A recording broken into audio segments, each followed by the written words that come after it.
Oh là là, j'en peux plus, Nico, ça va? Ouais. Oh là là, je dois monter les cartons là dans l'escalier, c'est un truc de dingue. Ce matin, j'en peux plus. Tu viens me donner un coup de main, s'il te plaît? Bon, on le fait après. Viens, on le fait après. On le fait après. Non mais attends, en plus j'ai ma voiture en panne. Tu te rappelles que j'ai ma voiture en panne là? On peut changer la batterie là? Ah, mais ça, on a dit plus tard. Non mais tu vas pas me faire. On a dit plus tard. Non mais bon, ok. Ah. Toi tu me fais bien les cafés. Au moins tu peux me faire un bon petit café ce matin? Demain. Non, demain. Mais Écoute, non, c'est demain. Le café. mais c'est quoi cette journée là? Tu vas tout me mettre demain après? Ah, mais parce qu'aujourd'hui, c'est ma journée. C'est quoi ta journée? Ah, c'est la journée de la procrastination. C'est quoi la procrastination? Demain, je te dirai. Bon, moi je vais voir Laetitia au dressing de Zoé parce qu'elle, elle remet rien à demain, elle procrastine pas comme tu dis. Allez, ciao ciao! À demain.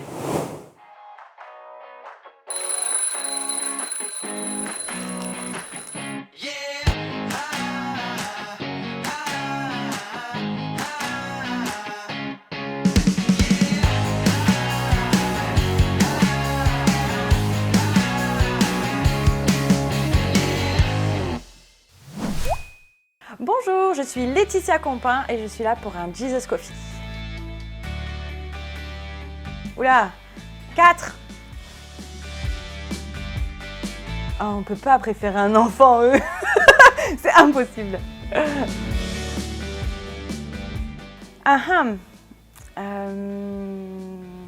Je dirais Marc, parce que c'est celui qui me parle le plus, je sais pas. Ah, mon chant préféré, oh là là. Je louerai l'Éternel. Vieux chant, mais ça me parle. Voilà. Verset préféré, c'est Dieu fait toutes choses belles en son temps, puisque ça a été un message percutant le temps que j'ai eu d'attente pour avoir mon enfant. C'est le verset que Dieu m'a remis sans cesse sur le cœur. Ah, ta querette. Marc. Ah, alors, ça dépend comment on pleure. Si c'est parce qu'on pleure facilement, parce que ça nous touche, c'est un fait. Mais les chouin-chouin, comme j'appelle, ça c'est un petit message pour mes enfants, ça m'énerve. Jesus Coffee, bon matin! Coucou! Ça va? Ça va bien et toi? Ben oui, ça va, impeccable. Ah ben voilà, on vous accueille au dressing de Zoé ce matin et nous avons cette joie, moi j'ai cette joie et cet honneur de partager ce Jesus Coffee avec toi, c'est vraiment super. Ah oui, c'est super, et en plus moi je suis dans mon lieu. Là je me sens chez moi en fait. Donc j'espère que tu vas bien derrière ton petit café et que tu passes du bon temps avec les Jesus Coffee, que ça booste ta foi, que ça motive et que ça l'augmente. Et ce matin, on va un petit peu discuter, on va découvrir qui tu es. D'accord. Parce qu'on te connaît, la plupart te connaissent, tu fais la louange à l'église, etc. On voudrait en connaître un petit peu plus sur qui tu es. Donc, est-ce que tu peux nous donner un petit peu présente-nous Laetitia. D'accord. Depuis combien de temps, par exemple, tu es sur Fréjus? Depuis quand est-ce que tu viens à Source de Vie? Oui. Quel a été un petit peu ton témoignage? Comment est-ce que tu as rencontré Dieu? Tout ça, je te laisse la parole. Ok, super. On veut la découvrir. Alors, moi, donc, je suis née à Aix-en-Provence. Donc déjà, peut-être des choses qu'on ne connaît pas de moi. Je suis née à Aix-en-Provence. Aix-en-Provence, c'est génial, c'est les Bouches-du-Rhône, c'est le 13. C'est ça. Le plus beau département. Ouais, c'est vrai, j'avoue. Oui, je suis marseillaise. Donc voilà, donc je suis née à Aix-en-Provence. J'ai eu la chance de naître dans une famille qui aime Dieu. Amen. Qui allait à l'église souvent, tous les dimanches. Un papa qui louait Dieu, qui faisait la louange. Voilà, des grands-parents qui sont encore actuellement vraiment baignés dans la parole de Dieu et dans la foi. Amen. Donc voilà, ça c'est mon enfance. Mon bon cocon, on va dire, qui a fait que je pense que c'est grâce à ça aussi que mon parcours a été conduit, que mon parcours a été protégé. J'ai eu vraiment la main de Dieu parce qu'il y a eu tout cet environnement, je pense, de l'enfance. Oui, ça c'est y sûr. fait. C'est sûr, ça fait un écrin, on va dire. Mais c'est ça. Donc voilà, je grandis. Donc du coup, on a beaucoup voyagé par rapport à mon papa qui a été souvent muté. Donc on a fait Aix, on a fait Perpignan, on est venu sur Puget, sur Fréjus. Enfin voilà, ça avait été un peu ça. Et donc on est arrivé à l'église de Fréjus. Donc moi j'avais, il me semble, donc Jean-Patrick est né, j'avais 4 ans et demi. Oui, parce que vous êtes plusieurs. On Il n'y a est pas que 4 toi. enfants. Voilà. C'est ça. C'est des grandes familles. C'est ça. Ça te parle. Oui, ça me parle.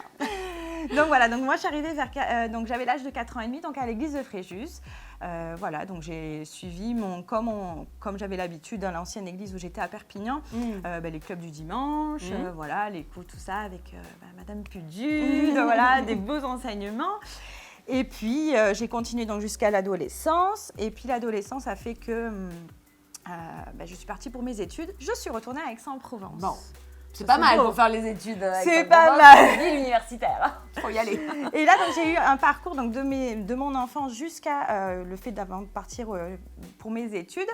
J'ai toujours suivi Dieu dans l'église. J'ai fait le club du dimanche. J'étais investie, donc je chantais, j'étais choriste donc, pour la louange. Voilà, j'avais vraiment un parcours. Je me suis fait baptiser à 16 ans. J'ai un peu tanné mon pasteur parce que je voulais plus tôt, mais voilà. Mais voilà, j'ai eu on va dire un beau parcours, voilà, où j'ai expérimenté vraiment la puissance de Dieu. J'ai été baptisée du Saint-Esprit très jeune, j'avais 10 ans. Enfin voilà, j'ai vraiment eu des moments forts avec Jésus. Et puis donc voilà, je pars sur Aix-en-Provence. Et là, je rencontre mon futur époux. Qui, lui, donc voilà, n'est pas du tout converti à ce moment-là, qui ne connaît pas Dieu. Et puis moi, j'ai vraiment craqué. J'ai vraiment un attachement. Alors, c'est vrai que j'étais plus avec ma famille, puisque comme on dit, une famille nombreuse, on a un peu ce côté cocon, on a besoin de monde, on a besoin de repères. Et Steve a été vraiment le repère, le papa, quoi, que j'avais plus parce que j'étais toute seule dans cette grande ville et tout ça. Donc voilà, donc je me suis vite retrouvée avec un besoin de repères et puis quelqu'un qui... humainement et quand même qui est attachant, il a beaucoup de qualités, il est protecteur, il est bienveillant, il est à mes yeux, il est parfait. Mais voilà, ça a été mon repère et du coup le fait que il n'aille pas à l'église, j'ai pas osé lui imposer. Alors j'allais de temps en temps à l'église de Pertuis, à l'église d'Aix-en-Provence, voilà. J'ai voulu continuer, mais c'est vrai que moi-même j'ai pris du recul. Alors en fait, je pense que c'est moi qui ai fait ça. Je lui en ai pas parlé de suite, tu vois. Je me suis pas dit, je vais l'amener quand même. C'était pour moi tellement un monde différent. J'ai pas osé en fait. Avec du recul, je me dis franchement, j'ai perdu des années. Bon, bref, les années m'ont rattrapé puisque maintenant il est baptisé. Mais voilà, c'est vrai que j'ai pris du recul sur ça. Je me suis dit je sais que Jésus est là, peut-être aussi un confort. Je me suis dit Jésus est avec moi, il a toujours été là. Bon voilà, je peux quand même vivre comme ça. Comme disait le pasteur dimanche, là, pas être entre deux, voilà, c'est pas bon parce qu'effectivement, après, il y a des soucis, quoi. Eh ben oui. Donc voilà, et puis après, les années ont passé, je suis restée toujours avec Steve, un bel amour entre nous, avec des hauts et des bas de couple, parce que Steve avait un enfant, donc voilà, il en avait la garde, À cette époque-là, il avait 3 ans et demi, Enzo. Donc voilà, donc j'étais belle maman très jeune. Il y a eu des situations qui ont fait que ça a été difficile pour nous. Et puis en plus, on n'arrivait pas à avoir d'enfants. Donc voilà, ça a été toutes des circonstances où ma foi a été mise à l'épreuve. Ouais. Et puis, je priais quand même et je me disais, mais Seigneur, comment ça se fait? Et c'est vrai qu'en moi-même, avec le temps, plus les années passées, plus j'arrivais pas à avoir cet enfant, plus la situation avec la maman de l'autre côté, c'était tendu. Il y a eu des circonstances tellement dures. Je me disais, en fait, peut-être que je mérite, quoi. Je m'éloigne, donc je mérite ça. Ça a été des remises en question sans cesse. Et j'avais le fait d'être loin aussi. J'avais pas de repères d'amis chrétiennes. Voilà, j'avais pas des bonnes, des bonnes personnes autour de moi pour vraiment me remettre sur le droit chemin et me dire, mais attends Laetitia, là... Tu peux pas demander ça à Dieu et de l'autre côté, t'es pas clair. À un moment donné, il faut, je comprends. Faut être juste envers lui. Il est envers nous, donc. Tout à fait. Donc voilà, donc là. Et qu'est-ce qui a fait que tu es revenue à l'église du coup? Parce que pendant un moment, donc tu n'étais plus à l'église. Tu t'es mariée, tu as eu donc des enfants, tout ça, puis après tu es revenue à l'église. C'est ça. En fait, il y a eu le déclic de mon premier enfant déjà, le fait de, comme je disais tout à l'heure, j'ai eu cette parole, Dieu fait toutes choses belles en son temps. À chaque fois que je pleurais.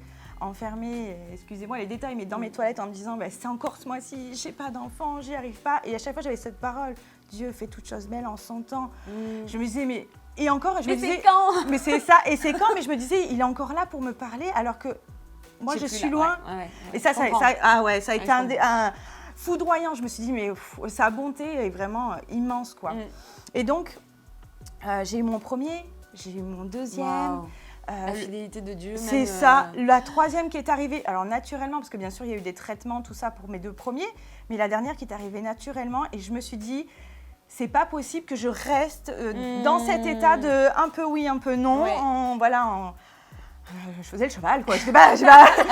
Et du coup, je me suis dit, c'est pas possible. Enfin, je suis pas honnête envers Dieu et c'est pas normal. Je peux pas faire ça. Voilà, c'est comme on dit, hein, c'est notre ami. On peut pas être à moitié avec notre ami. Bah oui, il y a de la loyauté. Il te C'est bénit, ça. bah, je vais te bénir aussi. C'est ça. Et donc, dans ma prière, je me dis, bon, Seigneur, là, il faut vraiment qu'il y ait un changement. Et donc, j'ai demandé à Dieu, je lui ai dit, écoute, Seigneur, pour que je retourne vraiment à l'église, il faut que j'ai un repère de mon enfance. J'ai juste dit ça, je veux un repère de mon enfance. C'est ce qui me fera revenir, en fait. Et là, ça a été impressionnant.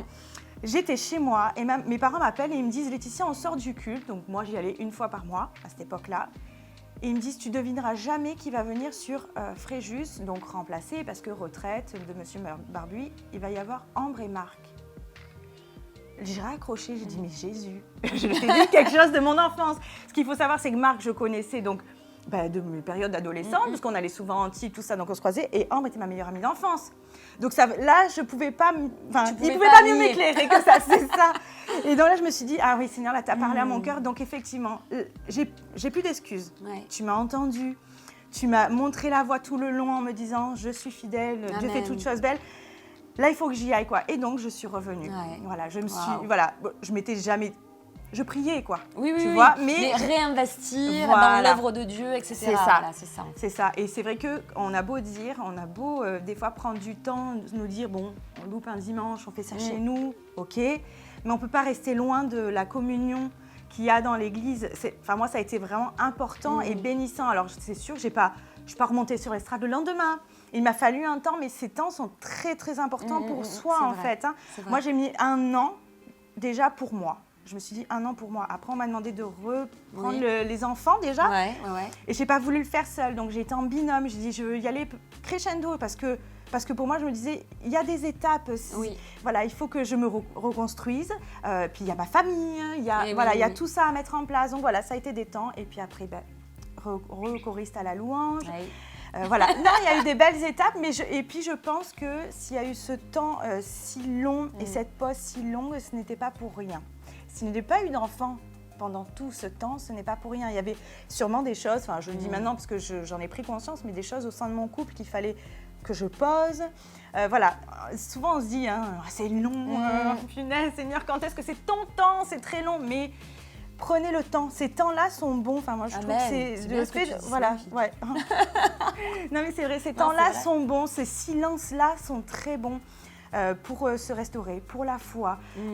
Comme elle disait, Alex, mardi, écoutez bien même les personnes qui viennent et qui parlent, qui ont un message de Dieu. C'est très important de les écouter parce que vous pouvez vous dire, et souvent, hein, on entend et on se dit, ah ouais, ça c'est pour... Un tel je là-bas. pense que... Non. Écoutez, chaque parole, c'est hyper important. Moi, il y a eu vraiment des paroles qui m'ont percutée. Au fur et à mesure que je revenais, je me disais, mais Seigneur, c'est pas vrai. Qui c'est qui lui a dit que...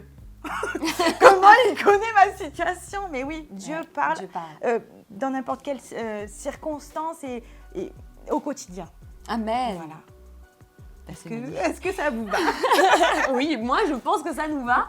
Et du coup, il a continué. Aujourd'hui, tu sers Dieu à temps plein, quasi. Et où est-ce qu'on est là? Alors est-ce que tu peux nous dire ce que c'est que ce lieu?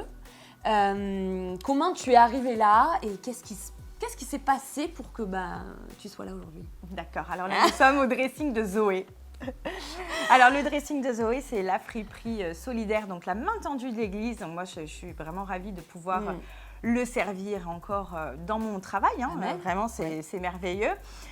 Alors comment c'est venu? Ça a été un peu particulier mon histoire, c'est que donc je travaillais dans du prêt-à-porter, j'ai eu mes enfants, donc arrêt maladie, hein, arrêt maternité, voilà, c'est ça. On s'ennuie un peu. Voilà. Enfin, on s'ennuie pas trop, mais voilà. On réfléchit à ce qu'on pourrait faire de plus. Et moi donc j'ai prié, j'ai dit mais Seigneur s'il te plaît, j'ai plus envie de reprendre le commerce, fini, j'en ai marre. En plus ça va me prendre tous mes week-ends et les soirées, machin. Bon bref, Seigneur, je veux plus quoi. Montre-moi ce que je dois faire.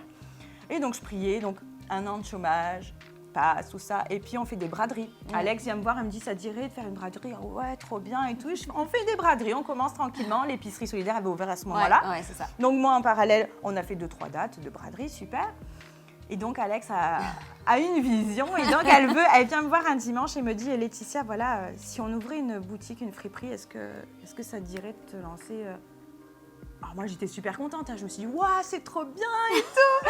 C'est génial. Et là, je rentre chez moi, mais je me dis, mais attends, Seigneur, parce que du coup, je veux plus travailler dans le commerce, en fait. Et puis le textile, ça faisait 10 ans que je faisais ça, j'en ai marre, quoi. Et là, je me dis, c'est pas possible, je comprends pas. Et je roule. Et là, le Seigneur me dit, mais enfin, tu sais qu'à un moment donné aussi, je vais utiliser tes dons, ce dont tu es capable. Et là, je me dis, bah oui, en fait, je sais faire ça. Et pourquoi je n'aiderais pas? Puisque vraiment, l'association, c'est ça, c'est aider les autres. Et pourquoi je n'aiderais pas les autres avec ce que je sais faire, en fait? Parce que des fois, on se fait toute une montagne. Oui, utilise-moi, je veux faire ça. Mais forme-moi d'abord, alors que tu as déjà des choses, tu as déjà plein d'armes en réalité, tu as plein de talents, quoi. Exactement. Et du coup, ça a été la petite piqûre de rappel du Seigneur. Donc, toujours un peu... Moi, j'aime bien. Je le dis à chaque fois, mais c'est vrai, il est épatant. Et du coup, je me suis dit, bah oui, Seigneur, c'est vrai, c'est ça. Et du coup, donc, Alex... On s'est posé, on a bien prié pour voir vraiment la direction de Dieu pour ce dressing. Et puis voilà, on a ouvert ce dressing. Donc j'ai commencé en tant que bénévole. Donc ça a été pour moi vraiment pareil, une réponse. Je voulais vraiment... Alors je voulais travailler, mais je voulais travailler pour lui. Vraiment, c'était... j'avais besoin de faire une... Il y a eu tellement une page qui s'était tournée. En plus, c'était la période où on était sur Pertuis, mais on est venu dans le sud, donc là, avec mon mari. Alors, on a eu les enfants. Ça a été un gros tournant, une page qui se tourne. Et je me suis dit, il faut vraiment que ma foi continue à se renforcer. J'ai vraiment s'étirer aussi. Voilà, j'ai vraiment besoin de ça. Et je me suis dit, il y a un seul moyen qui va faire que je vais réussir à grandir dans la foi, ça va être de travailler pour toi. Et donc, le fait qu'Alex me propose ça, le fait qu'on ait eu des réponses chacune aussi de notre côté, je me suis dit, Seigneur, oui, c'est ça, c'est vraiment ce que tu veux. Et donc là, avec le temps, maintenant, je suis salariée. Donc, à Zoé. Merci, Seigneur. Non, c'est vraiment une bénédiction. Et puis, c'est une bénédiction d'être salariée. Et c'est une bénédiction de voir tout ce que Dieu fait au sein de Zoé déjà. C'est vrai. Au sein du dressing. Oui, parce que qu'est-ce que tu fais au sein du dressing? Il n'y a pas que du vêtement en réalité. Non, il y a aussi... C'est plus que ça. Voilà, c'est du social. Il y a beaucoup de social. social. On a un espace relooking, donc c'est vraiment pour les bénéficiaires. Donc ça, c'est des ateliers socio-esthétiques. On appelle ça dans le social des ateliers socio-esthétiques. C'est pour travailler sur l'estime de soi, sur la dignité de la personne, sur la confiance en soi. Donc il y a vraiment des personnes qui passent de tout à rien, puis de rien à tout. Donc du coup, c'est compliqué de revenir un petit peu dans la vie active et même elles sont tellement dépréciées, il y a des femmes qui sont tellement dépréciées. En passant par cet atelier-là, dans les mains de Déborah, notre spécialiste extraordinaire qu'on aime énormément, elles ressortent avec quelque chose qui commence à... C'est comme s'il y avait une mort qui était là et que ça reprend vie petit à petit. Des fois, c'est juste le Saint-Esprit qui souffle. Alors, c'est des paroles de vie, c'est des encouragements, etc. Et on voit vraiment les personnes qui reprennent vie en réalité. Et c'est magnifique, c'est juste extraordinaire. Elles ont complètement changé. Vas-y, raconte-nous un petit peu le dernier atelier, par exemple. Raconte-nous un petit peu on a ce que vous faites en tout, quoi. En tout. Alors, donc, on a eu, là, pour une petite anecdote, une personne qui est venue avec Déborah, vraiment... on voyait sur elle qu'il y avait vraiment un passé difficile, des problèmes même d'élocution un petit peu. Vraiment, voilà, elle a eu un parcours et elle a été avec Déborah. Elle est restée toute une matinée. Moi, j'étais de l'autre côté. Et vraiment, on sentait une timidité, une gêne dans cette personne, vraiment quelque chose un passé vraiment lourd. Donc, moi, ça ne me regarde pas quand c'est comme ça, c'est vraiment Déborah, tu vois qu'il y a un rapport avec elle, donc je la laisse. Et ça date de, je sais pas, octobre dernier qu'elle est venue. Et l'autre jour, elle est venue en magasin, elle a ouvert la porte, rien que son visage, il était illuminé. Et elle a super bien parlé, elle m'a dit « Bonjour, est-ce que Déborah est là ?» Pour vous dire vraiment, c'était un limite de bégaiement, c'était vraiment la pauvre, elle avait vraiment... Et donc, j'ai dit à Déborah, écoute, cette dame est venue, elle m'a dit oui, elle me dit, elle revient, elle vient me voir. Et en fait, de sa métamorphose, vraiment, on a vu, enfin moi en tout cas, j'ai vu que Dieu avait agi dans son cœur à travers Déborah. Il y avait une illumination sur son visage, vraiment. Donc voilà, c'est vraiment ce qu'on fait aussi, c'est vraiment être à l'écoute de l'autre. Voilà. Et puis, c'est aussi des bénédictions pour les vêtements. Bah oui. C'est comme tout à l'heure, je disais à Colline, ce matin, je poste juste sur Facebook et Instagram le fait qu'on ait besoin de vêtements de grande taille. J'ai déjà 2 personnes qui m'ont contactée. Et elle était là, je lui dis, regarde, ça n'arrête pas. Donc, Dieu bénit. Et comme dirait Véro, parce qu'on a Véro qui travaille aussi dans l'épicerie, mais qui travaille aussi au dressing, elle m'a dit, il est le Dieu de l'anticipation. Amen. Mais avec Zoé, c'est ça. Exactement. C'est exactement C'est ça. exactement On a limite pas le temps. Ou alors, on en parle même entre nous. Des fois, tu crois pas qu'il faudrait... Hop, clac, c'est là. C'est fou. Non, mais c'est fou. C'est vraiment fou. Donc, voilà pourquoi c'est bénissant de travailler pour Dieu, pour l'œuvre de Dieu, et bénissant d'être dans la ville. Hein. C'est ce que vraiment tu voulais mettre en place. On voulait mettre en place vraiment qu'on soit dans la ville accessible, qu'on bénisse la ville. La ville, le Seigneur nous dit qu'il faut rechercher le bien de la ville dans laquelle il nous a placés, parce que sa prospérité dépend la nôtre en réalité. Son bonheur notre bonheur dépend du sien. On est lié à la ville où on est implanté. Donc c'est important de bénir les gens qui y sont, de bénir les autorités de cette ville-là. Et c'est vrai que vraiment ce matin, là on est au dressing de Zoé. Je pense qu'on va aller voir après les autres personnes. Mais c'est vrai que l'association Zoé, ça veut dire la vie en abondance. Et nous, c'est ce qu'on recherche, que vraiment il y ait la vie en abondance dans cette ville de Fréjus, de Saint-Raphaël, et pour toutes les personnes qui rentrent dans ce lieu, que toutes les personnes soient bénies, rencontrent Dieu en réalité. On n'est pas en train de faire de prosélytisme, d'imposer les mains dès que les personnes rentrent dans le lieu, mais rien que parce que Christ est en nous, rien que parce que Christ vit en nous, en fait, ça émane de l'extérieur. Enfin, voilà, c'est un peu comme Activia. C'est ça, non, mais c'est vrai. C'est parce qu'il nous transforme, parce qu'il vit en nous, que nous pouvons être des bénédictions pour ces personnes-là. Et donc, c'est vraiment Zoé, c'est vraiment la main tendue de l'Église. Et on a Source de Vie, on a Zoé, elles sont liées et en tout cas, on bénit les gens, quoi. Ah mais oui, c'est vrai. Voilà. Ça se voit pour les gens qui rentrent. C'est vrai. Ils nous le disent. Ils sentent qu'il y a une atmosphère différente Ils par nous rapport à disent, d'autres associations. vous avez quelque chose d'autre. Ils le sentent.